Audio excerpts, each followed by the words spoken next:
There is nothing. Only warm primordial blackness. Your conscious ferments in it. No larger than a single grain of malt. You don't have to do anything anymore. Ever. Never, ever. An inordinate amount of time passes. It is utterly void of struggle. No ex-wives are contained within it. Yes, it is. An awareness creeps up on you. A mass lies hidden in your dead angle, soaking in some lurid acidic sauce. It's bloated and shameful. A ball of meat surrounding you. This is a terrible line of questioning, and it will only lead to more awareness. Ex-love. Ex-tenderness. It is foolish of you to resurface to the loss. Not after all the damage you've suffered to get here. Some of it irreversible. Stay.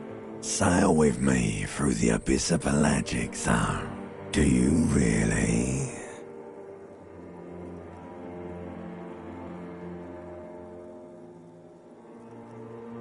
Alright, nothing down to fuck all, borough.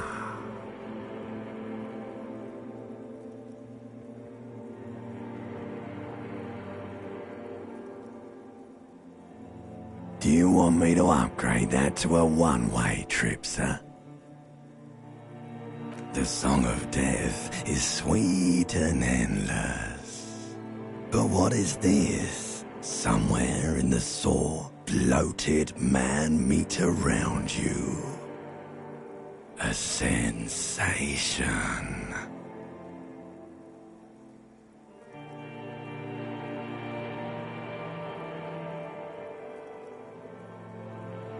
Like a fly to the ointment, your conscience sticks to it.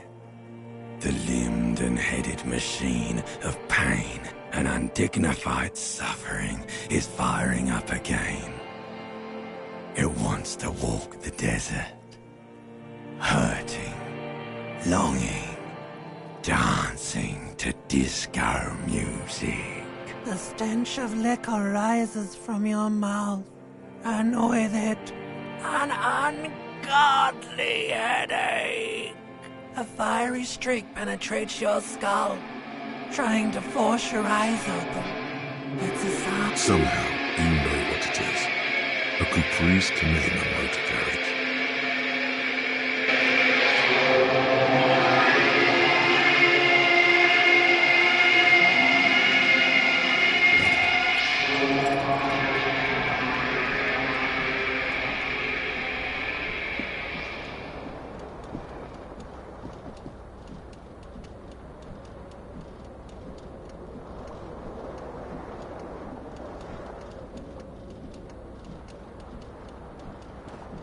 This fan has two chain pull switches. One ends in a tiny fan, the other in a light bulb. A truly horrific necktie has somehow attached itself to one of the blades.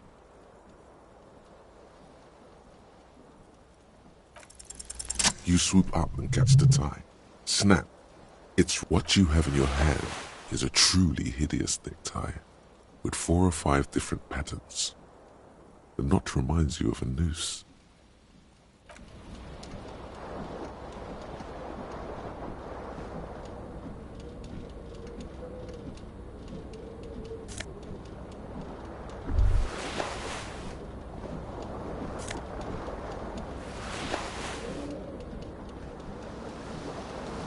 You hear a jingle. Keys are clinking in the pocket of your... It says, whirling in rags, on the aluminium key ring. There is a single key on the ring. The whirling in rags is a hostel cafeteria on the urban coast, frequented by dock workers.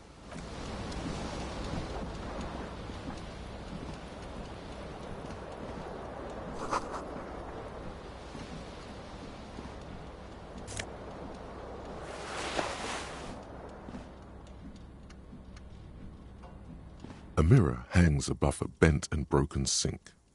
In a fierce discharge of masculine energy, someone is... Was this not the same Elo that founds empires and lays waste to cities? Virile, uncaring towards the little things? Probably not, no. Hot water sprays from the faucet's base, and steam covers the mirror. You cannot see yourself, just a vague impression of a man.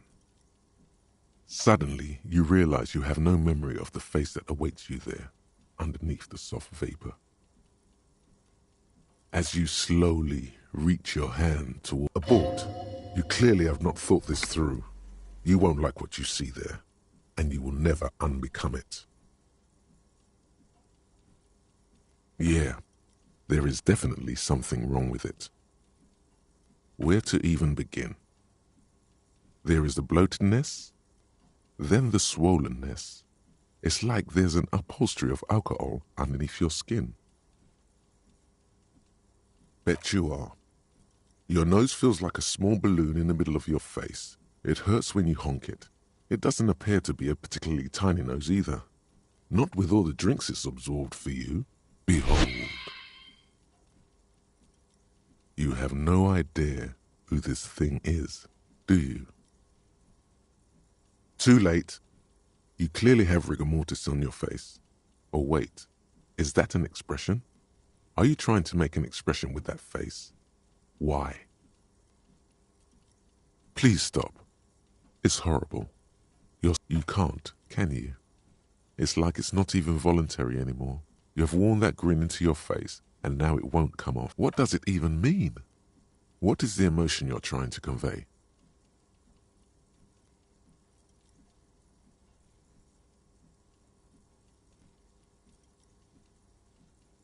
Please promise yourself you are not going to try it on any of the ladies, whatever happens. You liar. You can't even tell the truth to yourself. Go ahead. Try something.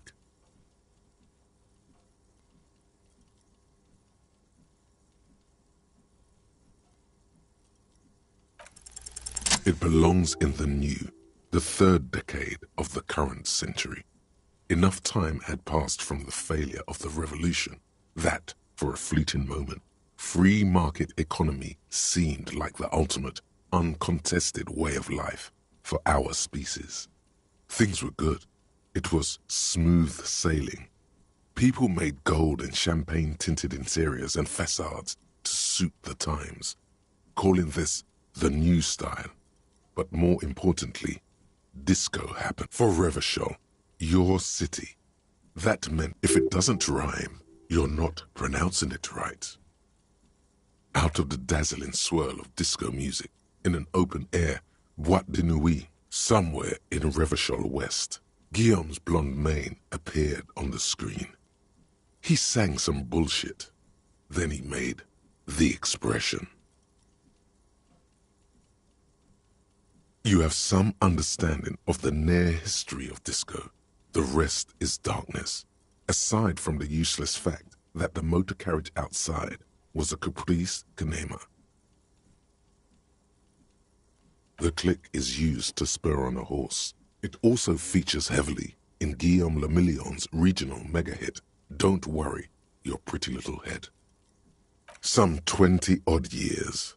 There is a vast ocean of time between right now and the expression. Looking good on you, or anyone. Humanity has run aground in that time. It's a different way. Everyone loved it. Maybe you thought some of the stardust would rub off on you. Maybe it did. It doesn't have to be. You can swoon over Guillaume and his champagne-corked smile whenever you want to. Maybe some of the stardust will return.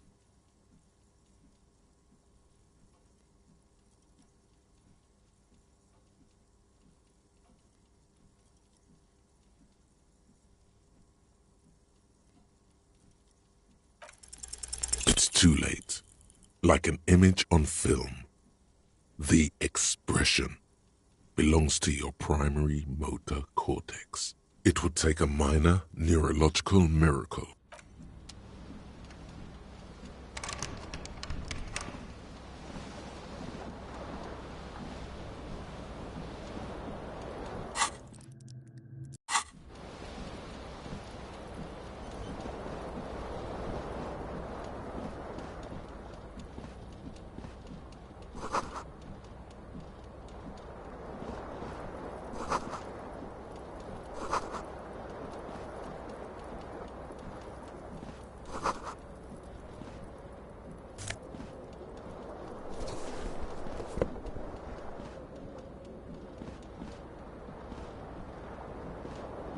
window stands broken in its frame. Cold wind blows in. The shards face outward. Whatever broke this window came from the inside. A fine web of scarring covers the back of your right hand, but none of it is recent. More likely a projectile than a held object. There are no fragments on the floor from pulling a tool back in after impact. It is too large for a bullet, yet too small for a piece of furniture. The single green shoe you found fits the hole almost as well as your foot. It would have also... Congratulations. You smashed the window with your own shoe. Now you only have one. If you're lucky, you could still find the other one on the balcony. A cool wind gushes in. Your toes curl up from the cold.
There they both are. Two identical shoes, both copiously green and indiscriminate like two baby crocodiles.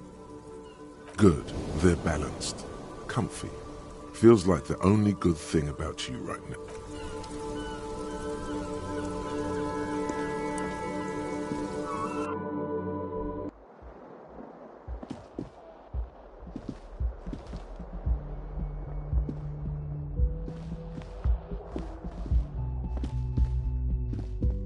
Hello, officer.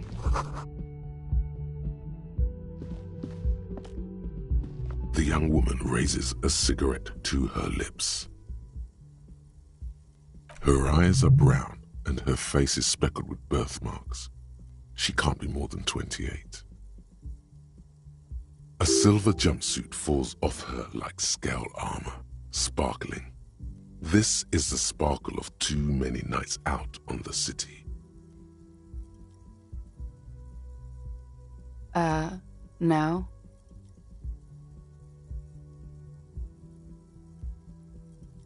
Because you're a police officer, sir.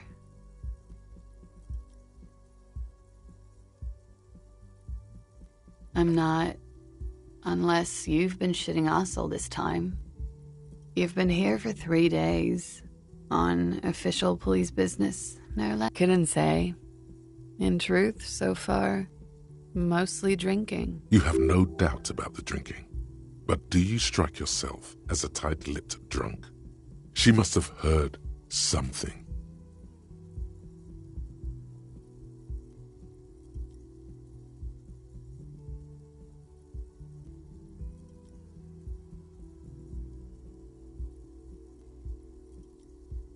Don't be so harsh on yourself. They let almost anyone be a police officer.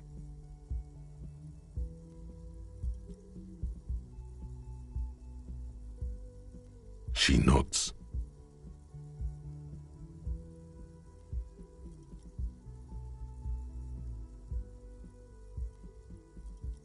There's a mercenary out back. He's been hanged. The body has been there for a week now. The locals probably got tired of it and called the cops. I didn't mean to overwhelm you with information. You seem a bit lost, officer. Of course. Be careful, officer. They don't like the police around here. Something stirs in you as she's about to go. Call it an instinct, a need. The need to ask. She looks back at you, a light glinting off her eyes.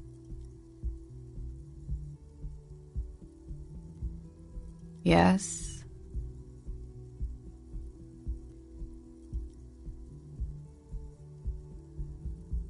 It's 51. Yeah? The dock workers are pretty cocky. They think they're police enough. At least here on the coast. I can't say about the rest of the city. You're in a hostel, sir. We are in Revachol. Revachol is the disgraced former capital of the world, divided into zones of control under foreign occupation. Half a century after a failed world revolution, she is central to our moment in time.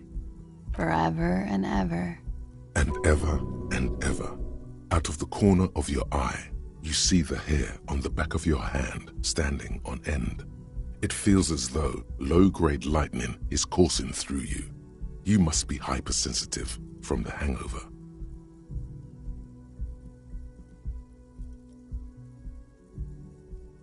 There was the usual ruckus. Loud disco. I couldn't say. It's impossible to hear people speaking from over here. Oh, yes. Various artists. Ostentatious orchestration prime among them. Oh, that. Yeah. Whoa. The less said about OO, the better.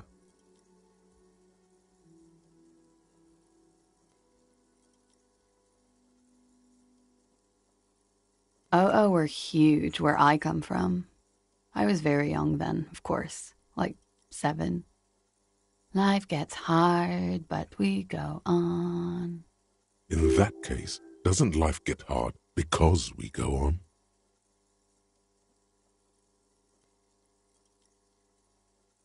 I think you might have come to the same conclusion last night. At around 2 o'clock, the disco stopped.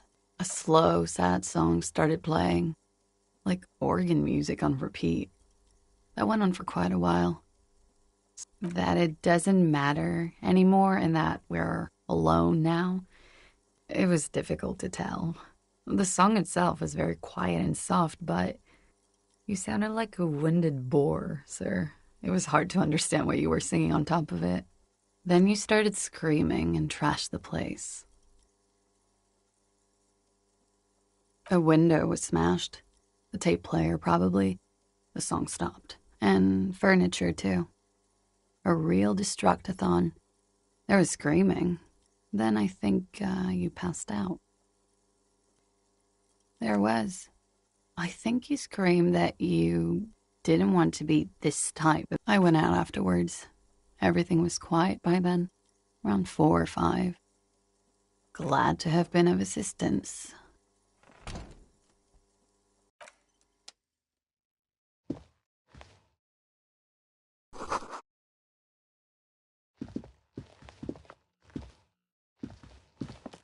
The door is closed.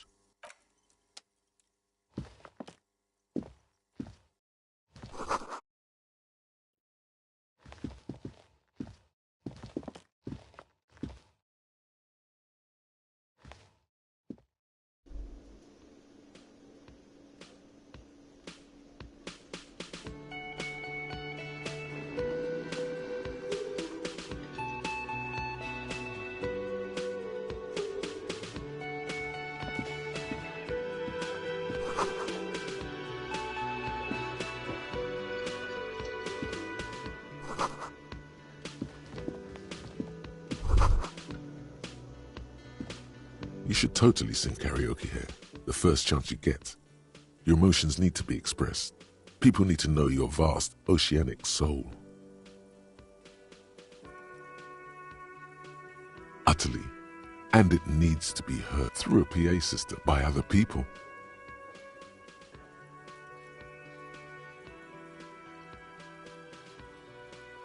You should sing the sad, slow song you were listening to last night.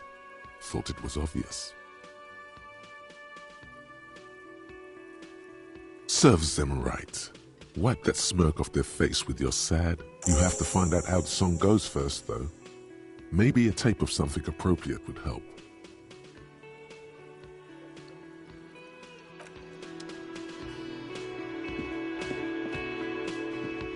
A man in his late 20s stands behind the counter, inspecting. Everything is cool between you and this guy. He's a big fan. Make some small talk.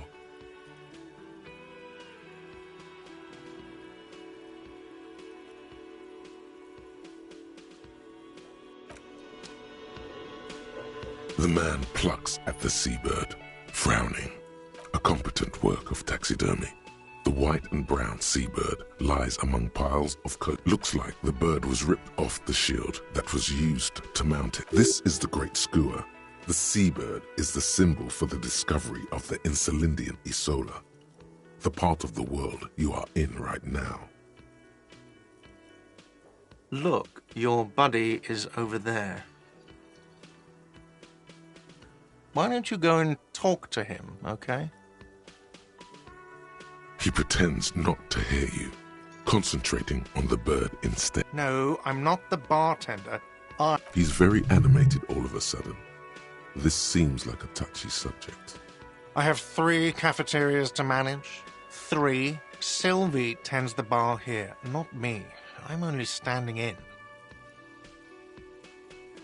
She just, you know... His eyes dart from left to right. This man isn't lying. So now you're a cop. Oh, forget it.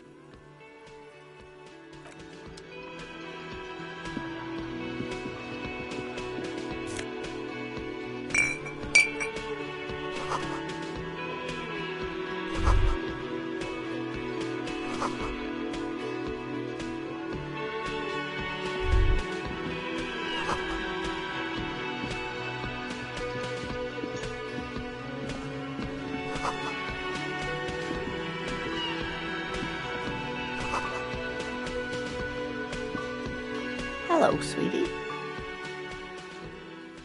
You shouldn't keep your colleague waiting. A bespectacled man in an orange bomber jacket is tapping his foot on the floor. As you approach, he narrows his eyes and extends his hand in greeting. Hello, I'm Kim Kitsuragi, Lieutenant, Precinct 57. You must be from the 41st. You realize he's waiting for your name.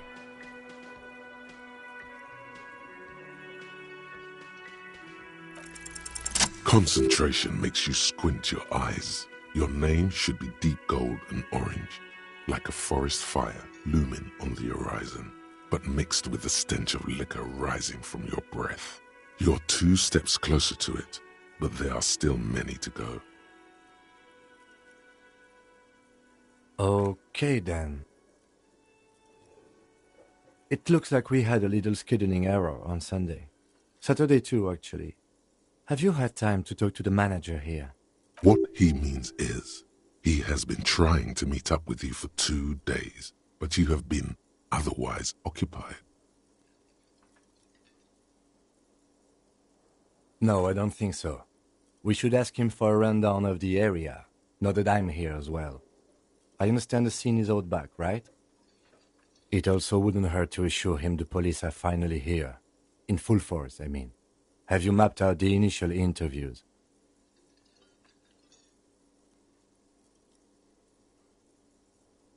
Okay, we'll have time for that after we take a look at the coroner's case. Have you removed the dead body from the tree?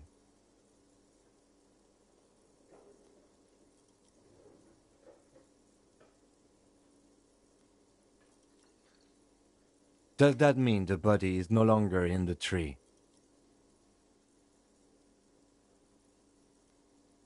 Does that mean the body is no longer in the tree? Sure. But did you take it down from the tree? Mm-hmm. So, the body is still in the tree, where it has been hanging for 7 days straight. We should go there as soon as we are done talking to the owner.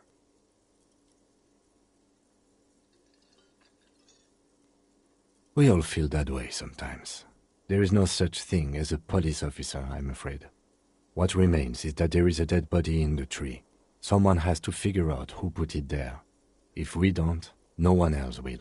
And then, soon after, dead bodies would be dangling from all the trees. But first, we have to take it down. I was sent here to meet a detective from Precinct 41. You have the insignia. I suppose you could be impersonating him.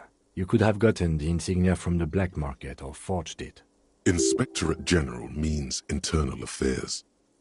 What he's saying is he's not from the rat squad and isn't supposed to suspect some. No need for derogatory terms. They're only doing their job. He nods.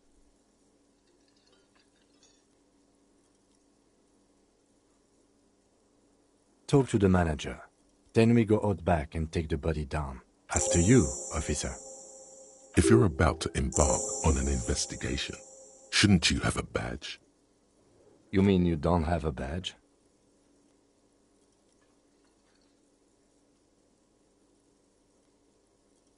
Losing your identification card is a serious matter. My vehicle has a shortwave. You can use it to report your badge missing. Lieutenant Kitsuragi is now in your party. You can talk to him whenever.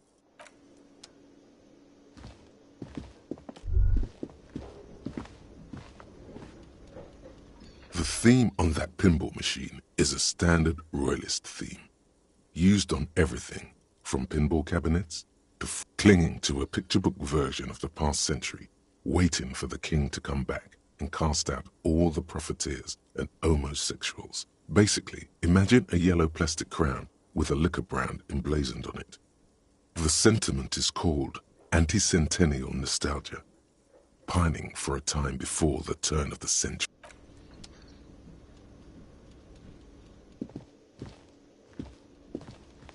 Hello, sweetie. Wait, who's Sweetie? Her eyes move up and down your person as though taking your measurements. Her attention is scientific. Why, you are, officer. And have you found anyone to be sweet to?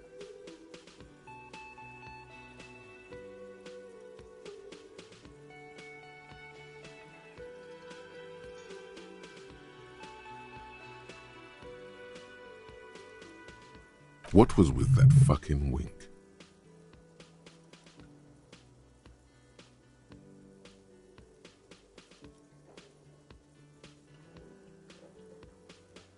I see you are still grieving.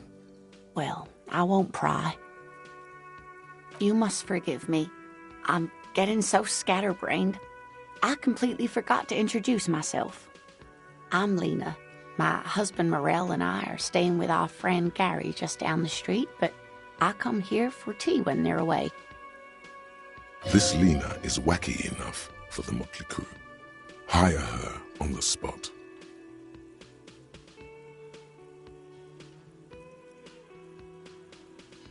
Whatever do you mean?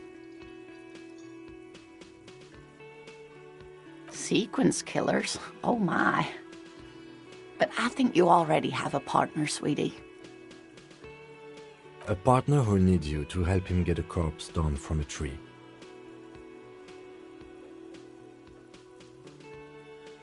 I can assure you with absolute certainty, there are no sequence killings taking place in Martinez. Now, gentlemen, no need to squabble. I wouldn't be of much use to you anyway, sweetie. Thank you, but Martinez isn't the most wheelchair-accessible place, you see. I'd slow you down, perhaps another time. Of course, dear. Good.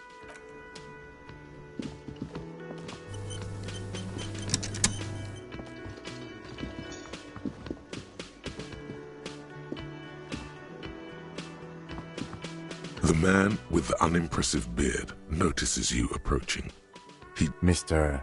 Gart, right? Yes. I am Kim Kitsuragi from Precinct 57.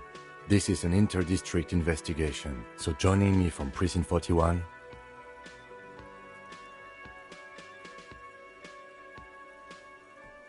What?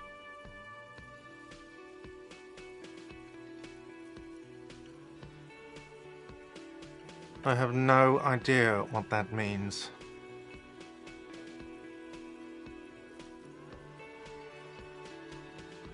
What is this, a joke to you? Is this what you get when you call the police now? This guy? We've been waiting for a week here. Sir, I understand your concern, but we are here to do... Yes, of course. I know it took us a while to arrive at the scene, but it also took you a while to call us. It was you who placed the call, correct? No, I only just got here. It was probably Sylvie who called you. She usually works the bar here.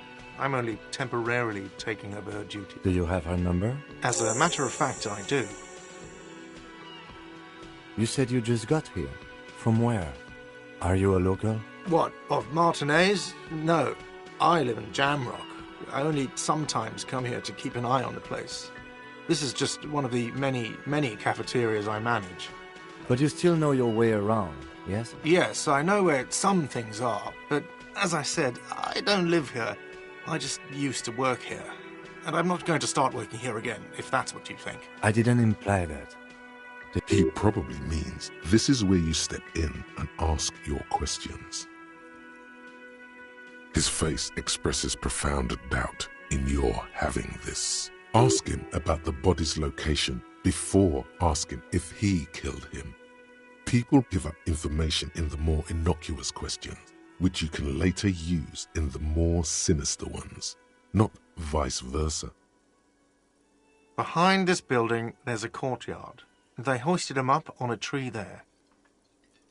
That's easy. See that door there? First you exit through that. Then, to your right, you should see a big hole in the fence. A really big one. You can get to the courtyard through there. This man means the heavy cavalry of the innocents Franco Negro, sweeping over the plains and nations of the enemies of mankind. 5th century style. Unified currency and the concept of cool came in their wake. They wore lamella and carried guns. But first and foremost, Franco-Nigerian heavy cavalry was really wide. That hole in the fence must be enormous. I don't know who killed him. I'm not the police. That's your job. This is it. He said they hoisted him up on a tree. Who is this they, if he doesn't know?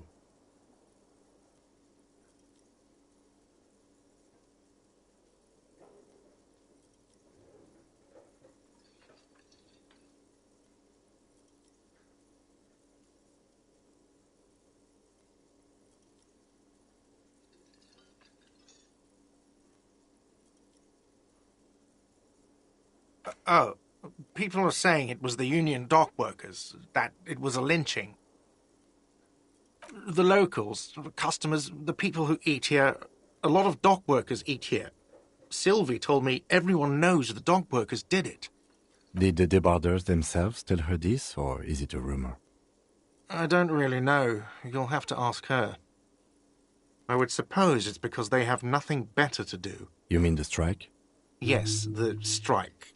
The man they hanged was a security guard for the harbour company, I hear. A mercenary. The unionistas probably thought they'd send a message. The lieutenant turns the page in the little notebook he's been scribbling in. Haven't you asked me that already? What is it with you and this woman? She has nothing to do with this. Okay, you got me. She went away because of the dead body out back. And because I asked for her number. That's why Sylvie went away. I hope you appreciate that. Thank you.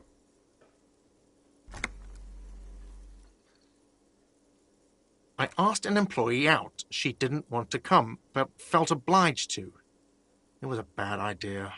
Now, what is so goddamn fascinating about that for you? It's got nothing to do with the lynching.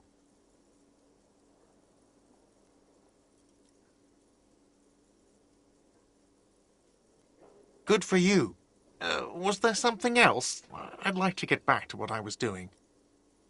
Haven't you... Okay. Thank you. Is it? Because I thought you were supposed to be investigating the lynching, not my employer conduct. Good for you. Was there something... Let's go. Not so fast. You owe me 130 real.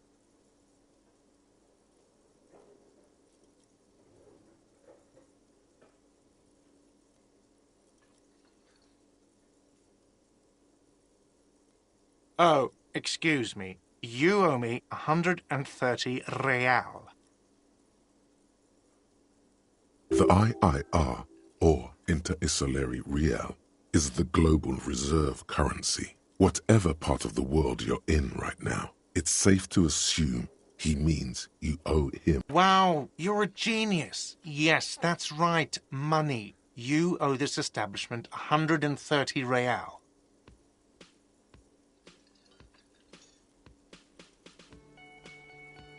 What are you, a philosopher?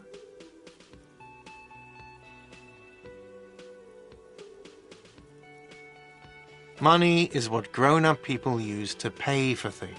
Things like this hostel room, or 8 bottles of potent blend, and 9 packs of Royal Extra. We use it for everything, really.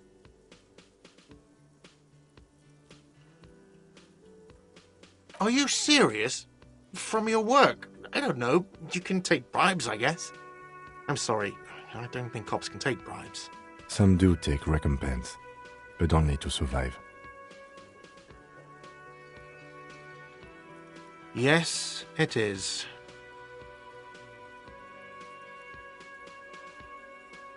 No, you see, that's 40 cents. Cents are a form of currency 100 times smaller than the real. I'm not even going to take this. Come back when you have 130 real. It is. Isn't it evil? The order of magnitude between what is asked of a person and what they have.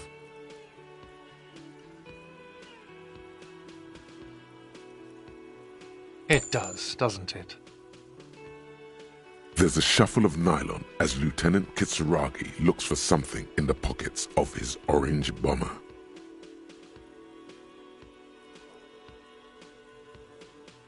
I'm sorry, but he has to pay. I can't let him stay here any longer if he doesn't. If he doesn't have the money by tonight, then... Officer, maybe you're better off working this from home for now. You live in Jamrock, right? It's not that far away.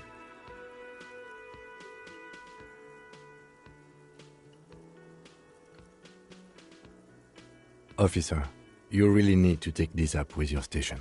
I have a shortwave radio in my car. Call them, ask for assistance. We have to get this investigation started now. Good luck.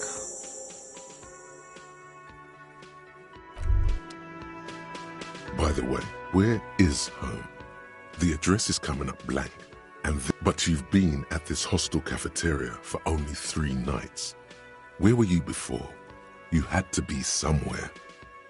In time or space? That doesn't sound like somewhere you can stay if you run out of money.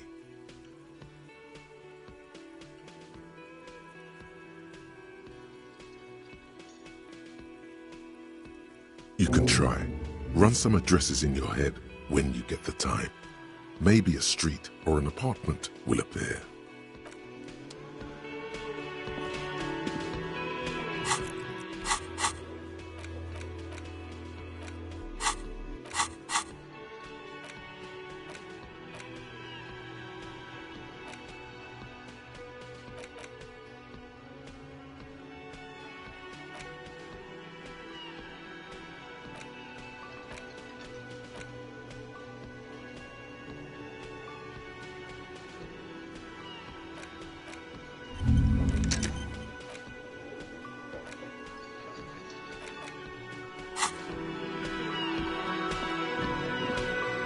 Yes?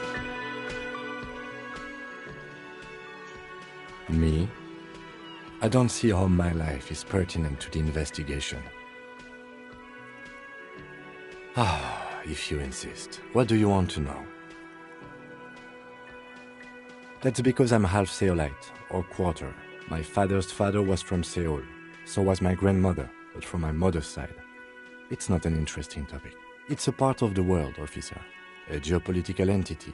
Seoul is a protectionist, isolationist, pan-Isolari state west of the Insulindian Isola. Actually, it's quite interesting. You're barking at the wrong tree. I don't speak a word of Seolite. I've never met either one of my grandparents, and I've never been to Seoul. I'm a regular Revacholière. A point of pride to him. That's correct.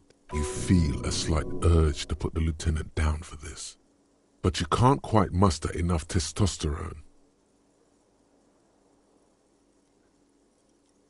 Are they? They're mostly just... You could use a good, normal peer yourself. What do you mean? I have no idea what you... The lieutenant's conceptualization skills must be rather rudimentary.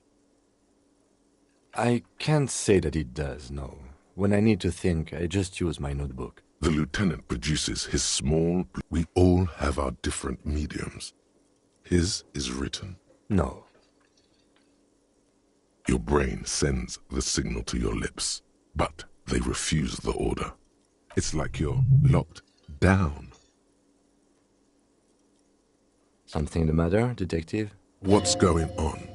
It's like you're a puppet in his hands. The lieutenant relaxes his eyebrow, and you seem to regain control of yourself. Good. Let's change the subject. No response. He's having trouble processing it, believing it even. Have you tried concentrating on something other than your personal affairs?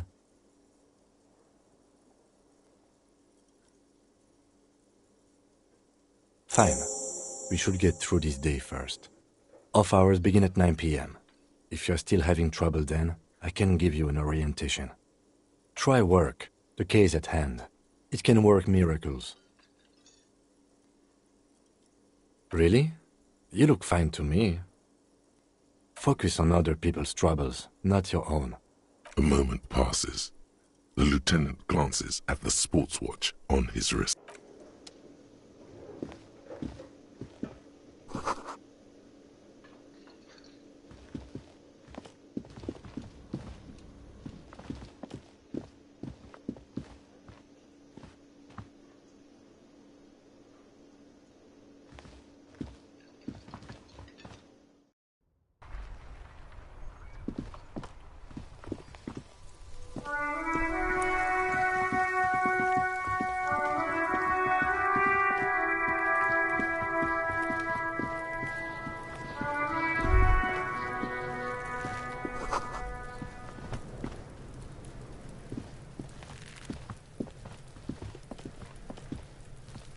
Yes?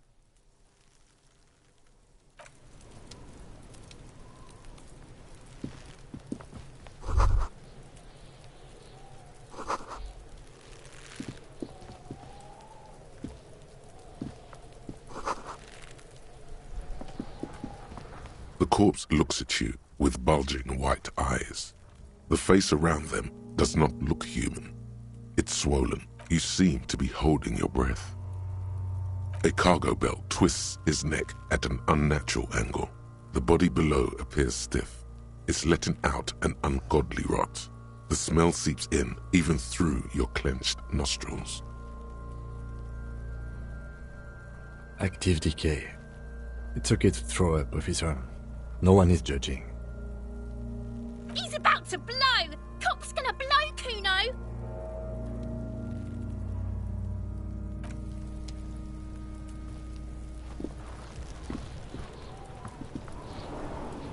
Kuno's got this! If there ever was such a thing as an ugly kid, then this is it. He's almost... Oh yeah! Nappa Goofy, Kuno!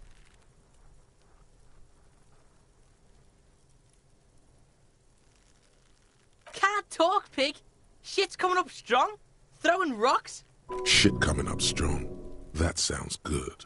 Joyous.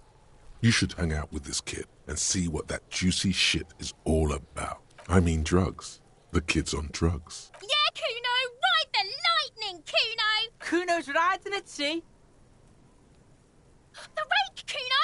You should throw the rake at... The fuck? Does Kuno know what a rake is? Kuno's not a gardener. The fuck are you talking about? He's calling us Kuno! He says we're fucking each other! We shouldn't do anything. I don't tempt such forces. You will see. The language these kids are using, pure unfettered id. There will be no reasoning with those creatures.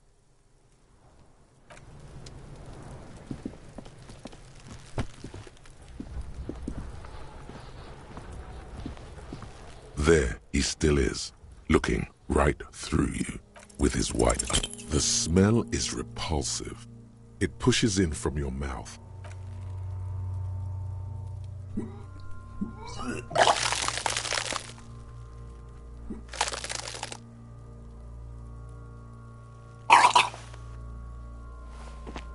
You feel a great force ringing from your stomach until a pool of vomit lies under your feet and your throat stings from the stomach. It's okay. Happens to everyone. Keep it. The hangover is clearly making this worse for you. You could use some ammonia to clear your head. If you can handle the headache, some officers use it to deal with cadaverine odor. I can't handle the headache. It's more likely he can handle the smell, unlike you. There is Frit nearby, east of the hostel.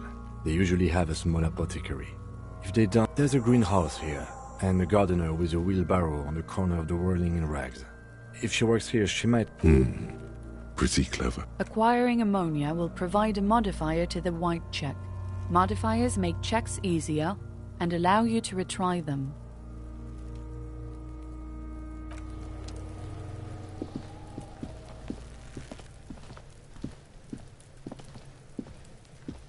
There are several footprints in the mud, left by work boots. Anywhere from 6 to 12 pairs have walked here.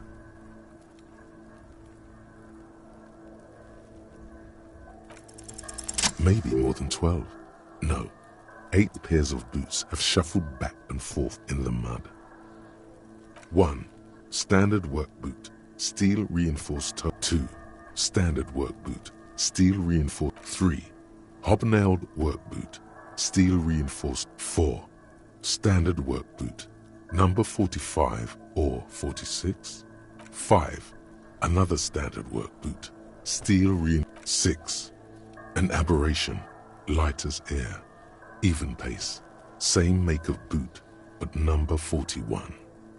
Impossible to tell. Could also have been an adolescent. The gait is undeveloped. 7. The glowing outline of a standard work boot, number 46. 8. And yet another standard work boot, number 44. There's an aberration in the pattern of the sole. How many?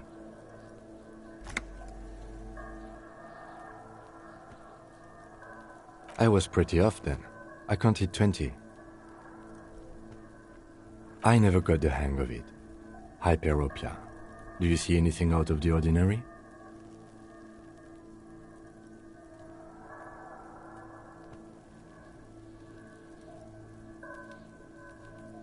200? Could it be the combined weight of two people, one carrying the other who's tied up? Let's say He might be right.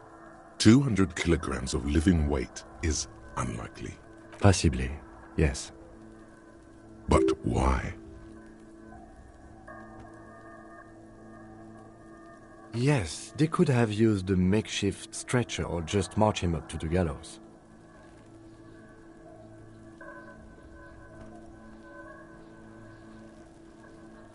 Even easier to carry on a stretcher, or between two men.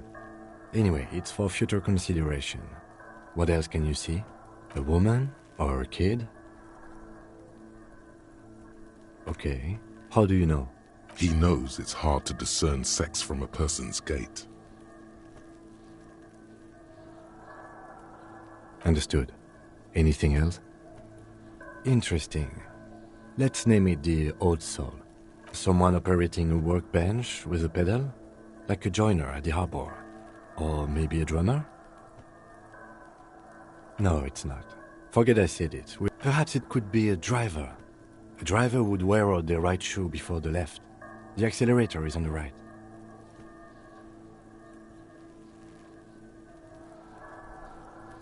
We should keep our eyes open around the traffic jam. See whether anyone strikes out as a potential suspect. Seems... A week, maybe? 7 days would fit the time frame provided to us by the caller, who reported the hang... It is not impossible. I pulled last week's forecast for coastal Havashol. 7 days below freezing.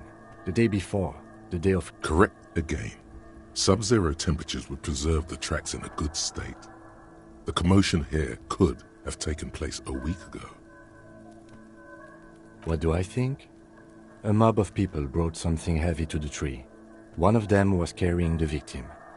Then, after hoisting him up, they stood in a semicircle facing his direction.